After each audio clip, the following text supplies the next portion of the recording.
విజయ్ గారు ఆయన తీసారా? రెగ్యులర్ పార్టిసిపెంట్ ఆయనకు తెలుసు కానీ మరి ఏమీ ఓకే ఓకే, నమస్తే నమస్తే. రైట్, జీవన్ రెడ్డి బీఆర్ఎస్ పార్టీలో జాయిన్ అయ్యారు. మీరు ఎక్కడ పడేసుకున్నారో ఎక్కడ పోగొట్టుకున్నారో మళ్ళీ అక్కడే వెతుక్కోవడానికి వెళ్ళారా అనే కంటే ముందు, దానికి వెళ్లే కంటే ముందు, జీవన్ రెడ్డి పార్టీలో జాయిన్ అయితే కనుక బీఆర్ఎస్లో ఒక చీలిక మొదలవుతుంది, ఒక ముసలం మొదలవుతుంది అనేది కాంగ్రెస్ వాదన. ఇంతకుముందు దయాకర్ అదే మాట్లాడారు. ఏమంటారు? అంటే ఇప్పుడు జీవన్ రెడ్డి బీఆర్ఎస్ పార్టీలో కనుక జాయిన్ అయితే నిజంగా ముసలం మొదలవుతుందా? ఏ విధంగా ఏర్పడుతుంది ఆ ముసలం? ఆ చీలిక ఏ విధంగా ఏర్పడుతుంది? విజయ్ గారు, విజయ్ గారు వినిపిస్తుందా? చెప్పండి. రావట్లేదు నాకు సరిగ్గా మాట్లాడండి, మాట్లాడండి. మీ వాయిస్ అయితే వినిపిస్తుంది, ఒకసారి వినిపించండి. మీ వాయిస్ వినిపించండి, మాట్లాడండి, మాట్లాడండి. మ్యూట్లో ఉన్నారు మళ్ళీ. విజయ్ గారు రెగ్యులర్గా డిబేట్లో పార్టిసిపేట్ చేస్తారు, ఏంటి వాళ్ళు కొత్తగా చేస్తున్నారు? చెప్పండి, మ్యూట్లో ఉన్నారు, చెప్పండి ఇప్పుడు. లేదు లేదండి, లేదు లేదు. యాక్చువల్లీ ఓకే, ఈరోజు జరుగుతున్నటువంటి సభలు ఈరోజు మేము ముందు నుండే చట్టబద్ధంగా రాజ్యాంగబద్ధంగా ముందే అనౌన్స్మెంట్ చేసినాము 20 తారీఖు మాది సభ ఉన్నదని చెప్పి.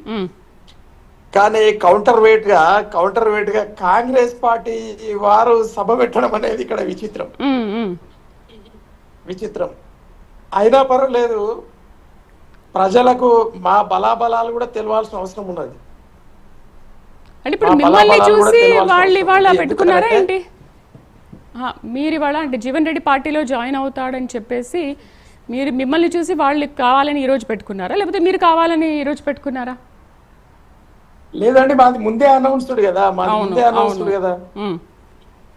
మరి ముందే అనౌన్స్డ్ అయిన తర్వాత యాదో కాళేశ్వరం విజిట్ పోయినట్టు పోయి అక్కడ ఏదో కావాలని చెప్పి ముఖ్యమంత్రి గారు వస్తారు కాబట్టి ప్రోటోకాల్ ప్రకారంగా ఆ నియోజకవర్గంలో ఏదో ఏర్పాటు చేయాలనేది ఒక సాంప్రదాయం కాబట్టి రేవంత్ రెడ్డి గారు సమూహము వాళ్ళు కూడా ఒక సభ ఏర్పాటు చేసుకోవడము జరిగింది. సరే, చట్టబద్ధంగా వాళ్ళ ఇష్టం, అందరికీ ఏర్పాటు చేసుకునే అవకాశం ఉంది కాబట్టి చేసుకున్నాము. మరి ఇప్పుడు వాళ్ళ సభతోటి మాకేం సంబంధం. కానీ అయితే ఈరోజు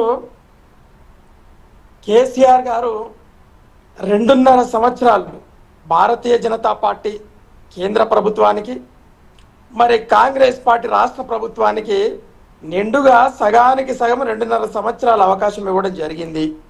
ఎందుకంటే ఎవరికైనా కూడా పరిపాలనలోకి వచ్చిన తర్వాత కుదురుకోవడానికి కొద్దిగా సమయం అవసరం కాబట్టి.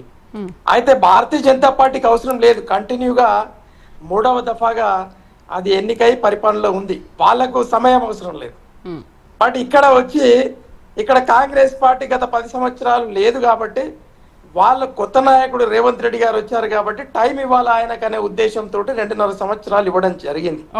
అందులో భాగంగా మరి వారు ఇచ్చినటువంటి 420 హామీలకు గాను మరి 2.5 సంవత్సరాల్లో కనీసము వాళ్ళ మాట కాడికి 210 హామీలన్నా నెరవేరాలి కదా అనేది మా పార్టీ యొక్క ప్రశ్న. అందుకనే మరి సందర్భం ఏదైనా కావచ్చు, సందర్భం జీవన్ రెడ్డి గారు పాపం సీనియర్ నాయకుడు, మరి కాంగ్రెస్ పార్టీ నిలబెట్టినటువంటి నాయకుడు, మరి ఆయనకి ఎన్నో అవమానాలు జరుగుతున్న తరుణంలో మరి ఆయన మనసు బాధ అయిపోయి, అంటే శక్తిమంతుడినే గ్రహిస్తాడు అన్నట్టు, అయితే ఆయా వయసుల వారునే గ్రహిస్తారు అన్నట్టుగా మరి వయసులో పెద్దవారు కాబట్టి మరి మా కేసీఆర్ గారిని సంప్రదించడం, మరి సంప్రదించిన తర్వాత అన్న నీవు నేను మరి అన్ని అనుభవాలు ఉన్నాయి, కేవలం నేను ముఖ్యమంత్రిని కావచ్చు, మరి మీరు మంత్రి కావచ్చు, మీకున్న అనుభవం నాకున్న అనుభవం ఒకటే, మనందరం కూడా తెలంగాణ బిడ్డల కోసం, తెలంగాణ ప్రజల కోసం పరితపించి పోరాటం చేసిన వాళ్ళమే కాబట్టి మీరు అందులో ఇందులో మేము మిమ్మల్ని గౌరవిస్తామని మా కేసీఆర్ గారు సముదాయించిన తర్వాత మరి ఆయన మనస్సు చెల్లించే జీవన్ రెడ్డి గారు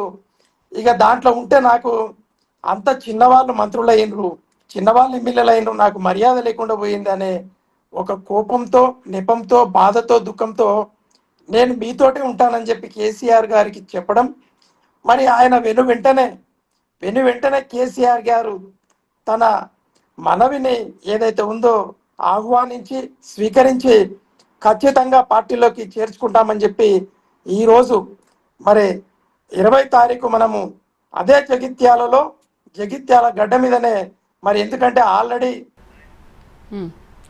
రైట్ విజయ్ గారు, ఎక్కడ పోగొట్టుకున్నారో అక్కడే